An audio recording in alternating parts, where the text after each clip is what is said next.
Welcome back to the Real News Network. I'm Paul Jay in Washington, and joining us again from London is Mohammed Junaid. He's a researcher doing his PhD and studies in the Pashtun identity. Thanks for joining us again, Mohammed. Thank you very much. Let's pick up from where we left off in segment one. So the Taliban, if I understand it correctly, was a group of mullahs in the Kandahar region during the civil war of the early 1980s, when there was such chaos and Mujahideen warlords were all fighting each other, and at least 500,000 Afghans were killed during this period.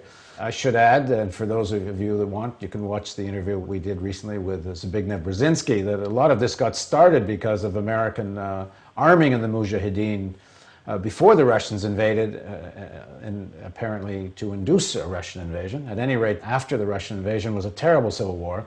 And the Taliban emerged as kind of a force of law and order, very much backed by the Pakistan ISI. So pick us up from there. How is the Taliban seen in terms of the Pashtun identity? Start from that. How would you look at them? I mean, let's say, there are Pashtuns who are living in Afghanistan, who have lived in Afghanistan even in the communist times. For them, the Taliban version is too extreme at this point.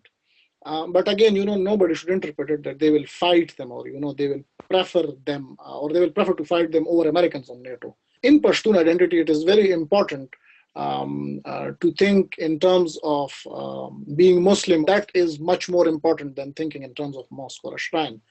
However, the Taliban did came from Pakistan in that way, because they were educated in seminaries. But then many Pashtuns come from Pakistan. How much was the involvement of ISI and Pakistani army? It is very natural. If you look at Ziaul Haq's time, from 1980s, the Pashtuns were given this medicine of fundamental or extremist version of Islam. And those who were administering were the Pakistani army, and the whole world was helping it so that they can beat communism. That was the real agenda. So it is natural that there will be people in ISI and in army who would be training them, and who would also become quite overzealous Muslims. So that link was there, and Taliban rose because of that infighting. At that time, Hikmatyar or other people, they were not extremist Muslims. They were mujahideens, and they were warlords. And people welcomed them because they gave some kind of order to the country. So let's jump ahead till now. The Taliban come to power. Al Qaeda develops its presence there. Talk a bit about how Al Qaeda was seen when it first came to Afghanistan, but particularly during the time of the Afghan rule. This is the third variable now. Let's say, there are Pashtuns, there is Taliban, which is a Pashtun Taliban actually, and there is Al-Qaeda. Now, what is Al-Qaeda actually? Al-Qaeda, as far as we know, is a extreme kind of, stance, which is taken by, which is adopted by Muslims in the Arabian Peninsula, we would say. Those Muslims were more in brotherhood to Taliban than to normal Pashtuns. So Taliban would like to join hands with them. Now look at the country, which was destroyed by communist war, and after that it was destroyed by infighting. And then, Taliban come into power, and then look at it that, a person called Osama bin Laden comes in with good money. He is a very strict Muslim, and his Islam is very near to the Taliban. In fact, it is the same. They have worked together, and he has quite some money, and he is going to develop the place. And that's enough for Taliban. It will give all the benefits to them. For Pashtuns, it was more the question of security and peace. So as long as Taliban were keeping that was okay for them. So you can say that Pashtuns were more neutral about Al-Qaeda, or maybe a bit friendly about them.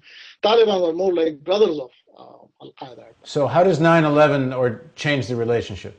The relationship is changed because, in Pashtun culture, security is much more important. It is one of the important aspects, and they don't like, people.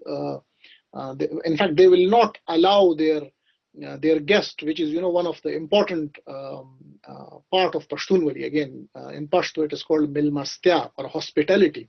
So anybody, going there as a guest, and let me remind people from the first segment, Pashtunwali is essentially the codification of Pashtun customs and laws and behavior. Yes, code of honor of Pashtuns, or the way of life. So that milmastya, or hospitality, is is really shattered if somebody as a guest is acting against another person without the agreement of the host, and that actually meant that the normal Pashtun will not be happy with that. If Osama bin Laden has done 9/11 and it was without the consent of Pashtuns, Afghanistan was not at war with America, so that goes negatively with that. So they don't like Osama bin Laden for that reason in the beginning, let's say in 2003 or 2000. But does that start to change? Now, what happens, after that, the story of the last 8 years is, again, the America did, the mistake, I think, which was done, by the Russians. In fact, Russians were in much more, powerful position because they had a strong party of communists in Afghanistan. America had nothing like that. They depended a lot much on warlords, and the warlords, well, their history is something, because of the warlordism, the Pashtuns actually accepted Taliban. They welcomed them. Again, those warlords, came into the foray. And it looked like, for the time being that America will come here, many Afghans knew, many Pashtuns knew how America looks, and they were dreaming that, if Afghanistan can become 10% of that America, they would be very happy with that.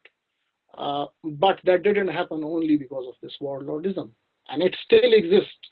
That warlordism actually destroyed, the American image in Afghanistan, because America was perceived as very positively. It helped Pashtuns take back their lands, and it gave a refugee status to many of Pashtuns, and they were able to breed their families in Peshawar. And in America, UK, even America, they were very good, countries for Pashtuns. In the recent suicide bombing where the CIA agents, I think it's 7 CIA agents, were killed in this camp on the Afghan-Pakistan border, one of the things the newspapers were commenting on, based on the videotape of the guy that did the suicide bombing, the Jordanian doctor, that he was sitting next to one of the Taliban leaders. But this also seemed very connected to Al-Qaeda, and this kind of merging between Al-Qaeda and the Afghan Taliban. They seemed to think that was more evidence of it than perhaps they thought there had been previously. So talk a little bit about where things are now between the Taliban, Al-Qaeda, and the Pashtun tribes and elders. Yes, we need to make another very important distinction, which is between TTP, the Tehrik-e-Taliban Pakistan, and the Mullah Omar Taliban. Now, Mullah Omar Taliban has at several occasions denounced any violence against the Pakistani army, and they simply say they have called Pakistan as Majburistan. Majbur means in the local language being forced. So they think Pakistan is a forced land now, forced by America or whatever. To our economic downfall, and they're helping the others, and they've clearly said we are not against Pakistan, we will never attack it, we know it is our second home. This is what Mullah Omar's Taliban say. The Tehrik-e-Taliban Pakistan, on the other hand, is a very different phenomena. They simply say that because you are helping NATO and America with supplies and everything, and you are taking money from them, this is what they are telling Pakistani army, that is why we are going to attack you. And they, really are at war against the Pakistani army. So there is this very big, distinction, and it has been reported at several points that Mullah Omar actually wrote to Tehrik-e-Taliban Pakistan, Baitullah Masood, who was, killed in a drone attack. He wrote to him several times not to fight Pakistani army and come over and fight, NATO and America. Let's stop there for now. And in the next segment of the interview, let's talk about that attack that killed the CIA officers, and what does it tell us about the alignment of forces. Please join us for the next segment of our interview with Mohammed Junaid.